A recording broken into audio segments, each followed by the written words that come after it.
ম্যাথটেক BD YouTube চ্যানেলের পক্ষ থেকে সবাইকে জানাই শুভেচ্ছা ও সালাম। আসসালামু আলাইকুম। আশা করছি সবাই ভালো আছো।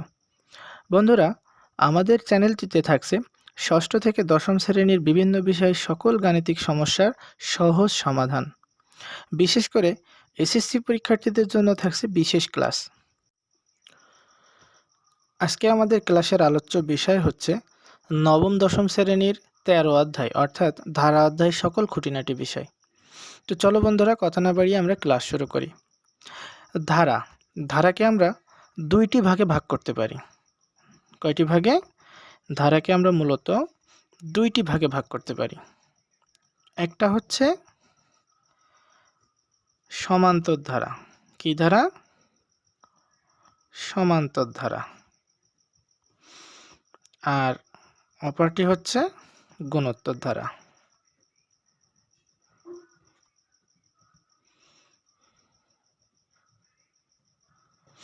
বিশেষ করে আমাদের আজকের ক্লাসের আলোচ্য বিষয় হচ্ছে সমান্তর ধারা। সমান্তর ধারা কাকে বলে বা সমান্তর ধারাটা কি সেটা আগে আমাদের জানতে হবে। সমান্তর ধারাটা কি সেটা আগে আমাদের জানতে হবে। দুঃখিত। সমান্তর, আগে আমি সমান্তর জিনিসটা, এই যে সমান্তর শব্দটা ভাঙার চেষ্টা করি। সমান্তরটা যদি আমরা ভাঙি তাহলে পাবো সম যোগ অন্তর।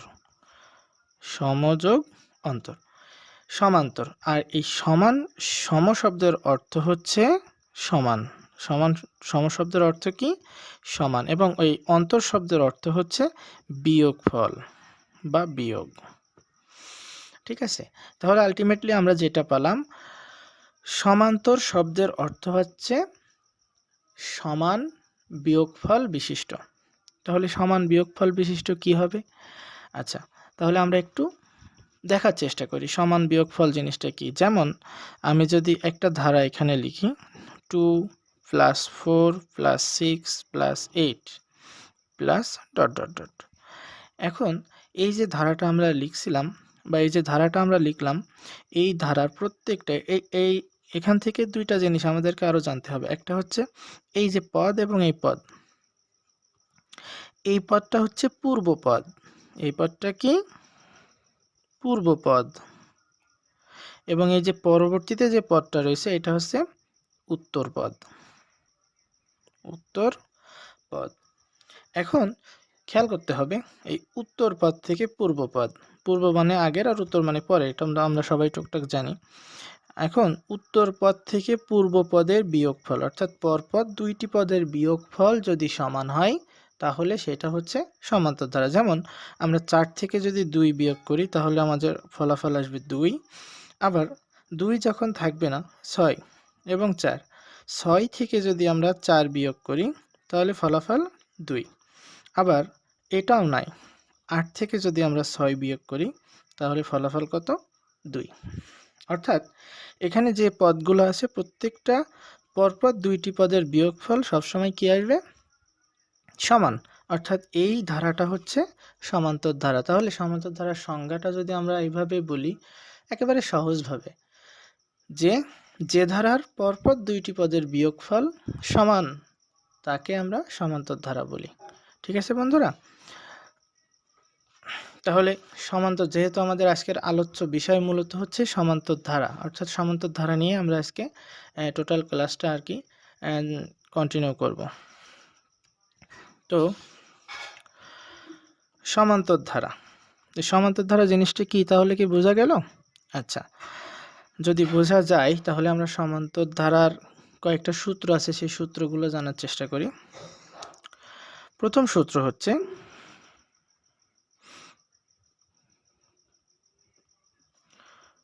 সমান্তর ধারার n-তম পদ a + n-1 * d। এখানে প্রত্যেকটা ব্যবহৃত এলিমেন্টের প্রচলিত অর্থ আমাদেরকে জানতে হবে। একটা অঙ্ক আমরা তখনই করতে পারি যখন সেই অঙ্কে ব্যবহৃত প্রত্যেকটা এলিমেন্ট সম্পর্কে আমাদের ধারণা থাকে। এখানে এই যে সূত্রটা আমরা ব্যবহার করছি, এই সূত্রে ব্যবহৃত প্রত্যেকটা এলিমেন্টের প্রচলিত অর্থ এবং ব্যবহার আমাদেরকে জানতে হবে।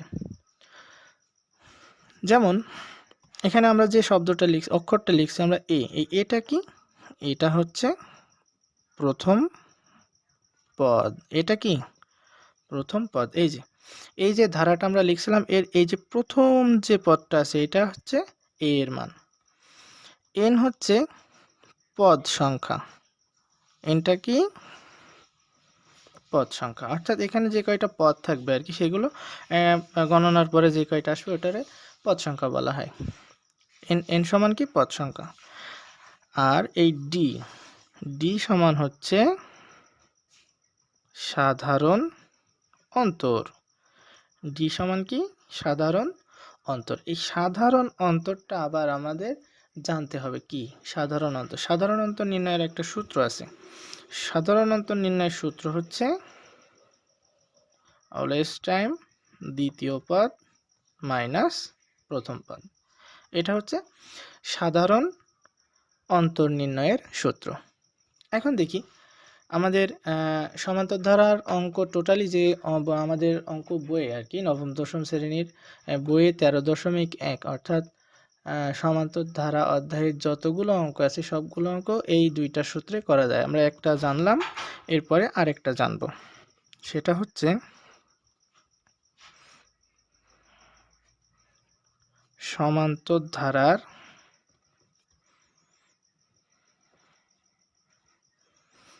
n-তম পদের সমষ্টি। একে আবার Sn দ্বারা প্রকাশ করতে হয়। n/2 into 2a plus n-1 into d। এই যে অনলি দুইটা সূত্র, এই দুইটা সূত্র হলেই আমরা 13.1 যতগুলো অঙ্ক আছে সবগুলো অঙ্ক করতে পারবো। একটা হচ্ছে সমান্তর ধারার n-তম পদ নির্ণয়ের সূত্র হচ্ছে a plus n-1 into d, এবং এখানে আছে প্রত্যেকটা এলিমেন্টের প্রচলিত অর্থ। আর পরের সূত্রটা হচ্ছে সমান্তর ধারার n পদের সমষ্টি, সেটা হচ্ছে n/2 into 2a plus n-1 into d। তাহলে চলো বন্ধুরা, আমরা যে দুইটা সূত্র শিখছিলাম সেই দুইটা সূত্র ব্যবহার করে আমরা দুইটা অঙ্ক শিখি। তো প্রথম অঙ্ক হচ্ছে আমরা n-তম পদ নির্ণয়ের যে সূত্রটা শিখছিলাম সেই সূত্র দিয়ে আমরা একটা অঙ্ক করার চেষ্টা করি। তো আমি একটা অঙ্ক আমার মতো করে দিই।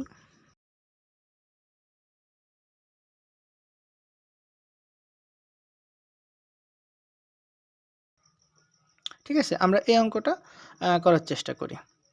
তো আমরা মূলত পরীক্ষার খাতায় তোমরা যেভাবে অঙ্ক করবা আমি ঠিক সেভাবে তোমাদেরকে শেখাবো, তাহলে তোমাদের জন্য বুঝতে অনেকটা সহজ হবে। তো অঙ্কটা আমরা পরীক্ষার খাতায় যেভাবে করতে পারি, প্রথমে লিখব দেওয়া আছে এটা হচ্ছে কি? প্রথম পদ। যেহেতু আমরা ওই পাশ আমরা সূত্রর ব্যবহার থেকে শিখে আসিছি, সুতরাং এখানে আর আমি ডিটেলসটা লিখলাম না। এটা হচ্ছে প্রথম পদ। তা প্রথম পদ a সমান কত? 2।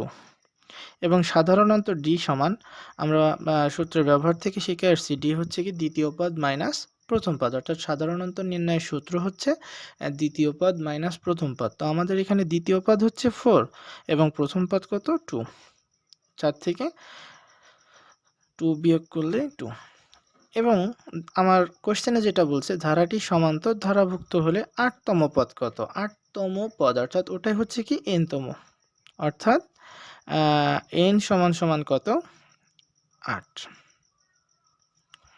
তো আমরা আমাদের দেওয়া আছে যে পার্টটা, সেটুকুর কাজ আমরা শেষ করলাম। এবার আমরা মূল অঙ্কে চলে যাব। আমরা জানি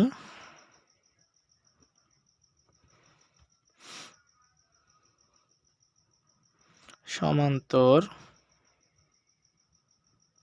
ধারার n-তম পদ কি? a plus n-1 into d। তাহলে সমান্তর ধারার n এর জায়গায় আমরা বসাবো কত? 8, যেহেতু n এর মান কত দেওয়া আছে? 8।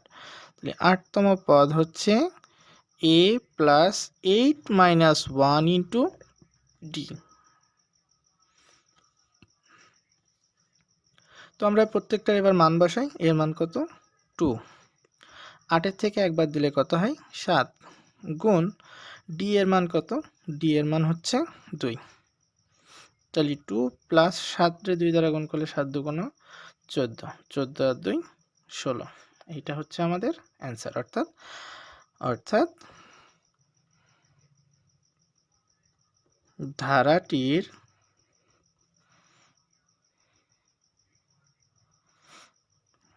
আটতম পদ সমান সমান 16। এটা হচ্ছে অ্যান্সার। তো বন্ধুরা বুঝতে পারছো সবাই? একটা অঙ্ক আমরা শিখলাম, এনতম পদ নির্ণয়ের সূত্র দিয়ে আমরা একটা অঙ্ক শিখলাম। আমরা এবার সমষ্টির যে সূত্র, এই সূত্র দিয়ে আমরা একটা অঙ্ক শিখব। তো আমরা অঙ্কটা আমি আমার মতো করে বসাই।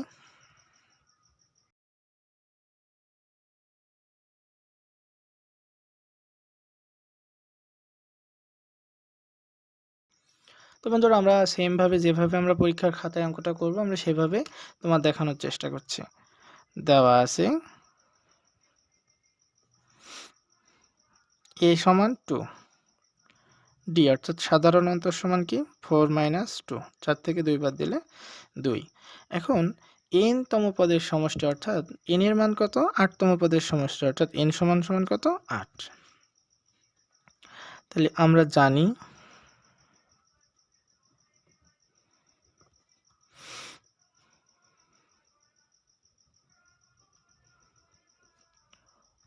সমান্তর ধারার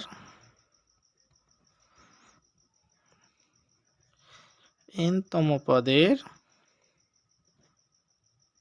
সমষ্টি n/2 2a plus n - 1 into D. ঠিক আছে, তো আমরা এখানে প্রত্যেকটার মান বসাই। সমান্তর ধারার 8 তম পদের সমষ্টি Sn, ওইটা দিলেও হয় S8, অর্থাৎ 8/2 2 ইন্টু এর মান কত? 2 প্লাস 8 - 1 ইন্টু কত? 2। ডি এর মানও আমাদের কত? 2। তো যাই হোক আমরা একটু এদিকে 8 রে 2 দ্বারা ভাগ করলে কত হয়? 4, আর 2 আর 2 গুণ করলে হবে কত? 4 প্লাস 8 এর থেকে 1 বাদ দিলে হয় 7 গুণ কত? 2। 4 প্লাস 7 গুণ কত? 14। 4 গুণ 14 আর 4 যোগ করলে হয় কত? 18। 4 আর 18 গুণ করলে যেটা হয় সেটাই হবে আমাদের উত্তর আর কি, 72। অর্থাৎ আমাদের উত্তর হবে অর্থাৎ 8 তম পদের ধারাটির